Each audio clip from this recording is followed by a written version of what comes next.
सार नाम इब्राहिम सुल्तान अधम बलख बुखारे का बादशाह था। उसने घर त्याग दिया। परमात्मा ने कहा था बेटा जा, बेशक तो अपना राज्य भी कर, भक्ति कर। तो उसने कहा नहीं पिता, नहीं परमात्मा, अब तो बच्चे संभाल लेंगे, वो सियाने हो गए, अब उस नरक में नहीं जा सकता और मुझे अपनी लकड़ी तोड़ कर बेच करके मैं अपना व्यवस्था कर लूँगा। करना तो पड़ेगा काम, लेकिन यहाँ कर लूँगा, अपनी मजदूरी करके अपना पेट निर्वाह करके अपनी भक्ति करता रहूँगा। तो उसने ऐसा ही किया, एक झोपड़ी डाल ली, जंगल में लकड़ी तोड़ लावे बेच आओ बस बाजार में, और बैठ कर अपना 5-4 दिन उन खा ले, फिर एक दिन एक इठड़ी एक बंडल फिर तोड़ के डाल जाओ। इस तरह अपनी भक्ति कर रहा था। प्रथम मंत्र दिया, फिर सतनाम दिया प्रभु ने, फिर सार नाम के लिए, क्योंकि सत्संग में सुनता रहता था, फिर कहा भाई सार भी दिया जाएगा, सार नाम के बिना मोक्ष नहीं हो सकता। तो वो सार नाम के लिए प्रार्थना करता था, प्रभु आपका दास सार नाम के योग्य हो गया हो तो देख ला प्रभु, कृपा करना आपके दास पर, बहुत अधीन हो गया था। परमात्मा ने कहा भी अवश्य बेटा, नाम जब तुम योग्य हो जाएगा अवश्य नाम देंगे। तो एक दिन प्रभु ने कहा भी तुमको सार नाम दिया जाएगा, आप ऐसे ऐसे उस दिन वहाँ आना हमारे पास आश्रम में, या जैसे भी कोई स्थान निहित किया।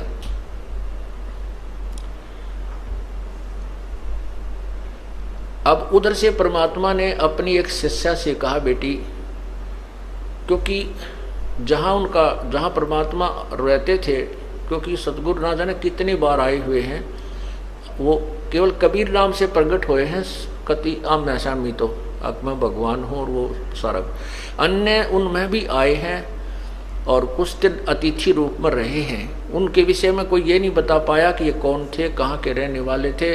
प्रश्न करा करते थे भी आप कौन हो, कहते संतों के बारे में ज़्यादा नहीं खोजबीन नहीं करनी चाहिए।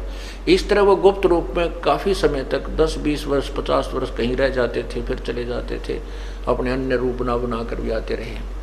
तो वो वहाँ एक आश्रम सा बनाकर प्रभु रहा करते थे, एक झोपड़ी सी डाल कर।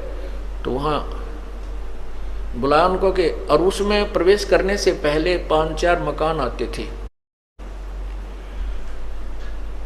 और वो एक ही गली थी उसमें एंट्री करने की, और उसमें 5-4 जो मकान थे उनमें से एक मकान अपने भगत का था। तो उस लड़की से कहा बेटी अब के ये भगत आएगा सार नाम लेने के लिए, उस दिन बता दिया, उस दिन आना, क्योंकि वो गुरु वचन पर चलता था, भगत गुरु वचन पर चलते थे, उसी दिन आना था। परमात्मा ने कहा बेटी अब ये ऊपर से आए ना, यहाँ तेरे मकान के नीचे से गुजरे, तो इसके ऊपर एक बाल्टी गारा के कीचड़ की, पेशाब पशु भैंसा का, पशुओं का, गाय का, बकरियां का गोबर गार मिलाकर इसके ऊपर ओझ दिए, ऊपर तक उलेट देना। और किसकी फिर क्या प्रक्रिया हो, इस गारा के मिट्टी के कीचड़ के डलने के उपरांत इसकी क्या प्रक्रिया हो वो मुझे बताना, यो तुझे कैसा व्यवहार करे। तो उस लड़की ने ऐसा ही किया। इब्राहिम सुल्तान जी आ रहे थे, ये बल्ख बुखारा के बादशाह थे, जिन्होंने राज रूज त्याग करके अपना एक साधारण से व्यक्ति का जीवन जी रहे थे, भक्त का। अब जैसे आपको बताया था कि विकार मरे मत जानियो जो भूबल में आग, बहुत अधीन था, नम्रता भी बहुत थी, आता था सत्संग में जब भी जी साहब जी सर। अब ये तो परीक्षा होगी जब पता चलेगा हम कितने नम्र है, कितना क्रोध और काम और लोभ त्याग गया है, जब सामने चीज होगी जो पता चलेगा। तो वो आ रहा था, उस लड़की ने वो एक काम किया, ऊपर तक वो पूरी बाल्टी ठोक दी उसके ऊपर, और तब उसने नुक्कती ला करके देखा ऐसे, तो बहुत गुस्से में कहने लगा कि यदि आज मैं राजा होता तुझे वो सजा देता दुनिया देखती। तेरी आंखें फूट गई हैं क्या, आते जाते नहीं दिखाई देते तुझे। अब वो लड़की थोड़ी सी देर के बाद नहा धो कर अपने वहाँ भी पहुंच गया आश्रम में। तब पूछा बेटी वो किया आपने फार्मूला प्रयोग? बिल हाँ जी किया। तो क्या क्या प्रतिक्रिया हुई भक्त की।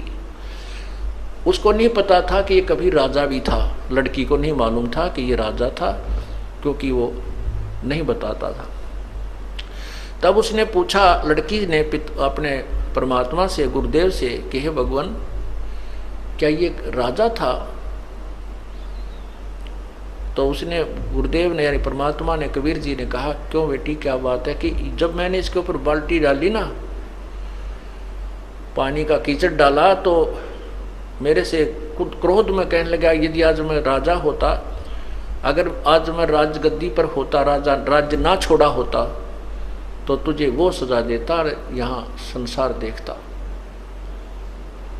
मेरा बेटी, बस यही देखना चाहूँ था मैं, इसकी नब्ज देखना चाहता था, ये तीसरे नाम के योग्य हुआ है कि नहीं। ठीक है बेटी, राजा था ये, और बहुत बड़ा राजा था, इसने बहुत ही कुर्बानी की है। तब वो सत्संग के उपरांत जब भी गुरुजी विराजमान हुए आसन पर और कहा भी आ जाओ जिसने सार नाम लेना है, वो उठकर गया, प्रार्थना की कि आपका दास सार नाम के योग्य हो गया हो तो दया करियो प्रभु। तो परमात्मा ने कहा, नहीं बेटा, अभी तू राजा है, भक्त नहीं बना है। वो कहता, नहीं गुरुदेव, नहीं, मैं तो बिल्कुल आपकी कृपा से, आपके कहने से ही उसी दिन से राज को त्याग दिया है मैंने। परमात्मा बोले, नहीं, मैं जो कह रहा हूँ वो सही है, तू राजा है। और फिर कहता, नहीं जी, आप नहीं जी, बिल्कुल नहीं। तो कहते हैं, गुरु के सम्मुख वचन नहीं कहे, सोच से रहनी गहनी सुख लय। यह भी उसकी कमजोरी थी, ये कहना कि नहीं जी, नहीं जी, जो गुरु जी कहे कहाँ जी, जरूर कोई उसको गहराई से सोचे कहाँ बोल रहे हैं संत। तो परमात्मा ने कहा, जा बेटा, 1 वर्ष के बाद उस दिन आना, 10 ज्यादा नहीं। तब वो चला गया। वो सोच गया, वही बात कोई गड़बड़ जरूर हुई है, गुरुजी ने मुझे ऐसा कैसे कहा। फिर अपने अंदर टटोला, झांक गया, अपने अंदर झांका, वो मेरे से ऐसी कौन सी गलती हुई, मैंने ऐसा कौन सा काम कर दिया, ऐसी क्या बात हुई। खूब सोचा साची करता करता, कभी ना कभी तो दिमाग में आती है वो गलती की, सामने तो आवेगी घूम फिर के। तो उसके मन में आया, हो ना हो उस दिन उस बहन ने कीचड़ डाला था, कहीं मैंने उसको कुछ कह दिया। फिर उसने सोचा, गुरुजी को क्या पता, फिर वो काल घुमा दे। कहने का भाव यह है, 1 वर्ष में उसको इतनी तड़फ लगी, सार नाम प्राप्ति की, और ज्यादा तड़फा, रोया, ये भगवान मैं पापी आत्मा हूँ, जिस परमात्मा के पाने के लिए मैंने घर भी छोड़ा, सब कुछ त्याग दिया, और वही नहीं मिला मुझे नीच को, तो ये जीवन व्यर्थ हुआ। तो बहुत विनम्र हो गया, अंतःकरण के अंदर बहुत ज्यादा विनम्रता, रोने से परमात्मा की ज्यादा भक्ति की। 1 वर्ष के बाद वो फिर उस दिन, निर्धारित दिन को आया। तो परमात्मा ने कहा, बेटी आज फिर वही फार्मूला करना इसके ऊपर, और इसकी प्रतिक्रिया बताना मुझे। दूसरी बार जब वो आया, बल्ख बुखारे का बादशाह उसी स्थान से गुजर रहा था, उस लड़की ने ऊपर से उसी प्रकार वह कीचड़ डाल दिया। तब वो कहता है कि, तो वो लड़की कहती है, भाई साहब मैंने दिखे को नहीं, आप दिखाई नहीं दी, माफ करना, कौन हो आप, और मेरे से गलती होगी, माफ करना। कहने लगा, बहन ये कोई बात नहीं, ये तो मिट्टी के ऊपर मिट्टी ही डाली है, ये 5 तत्वों का शरीर भी मिट्टी है, ये भी कुबाड़ा है, आपने इसके ऊपर कुबाड़ डाल दिया, कोई बात नहीं, नहीं ना धो लूंगा, क्या बिगड़ गया इन कपड़ों का।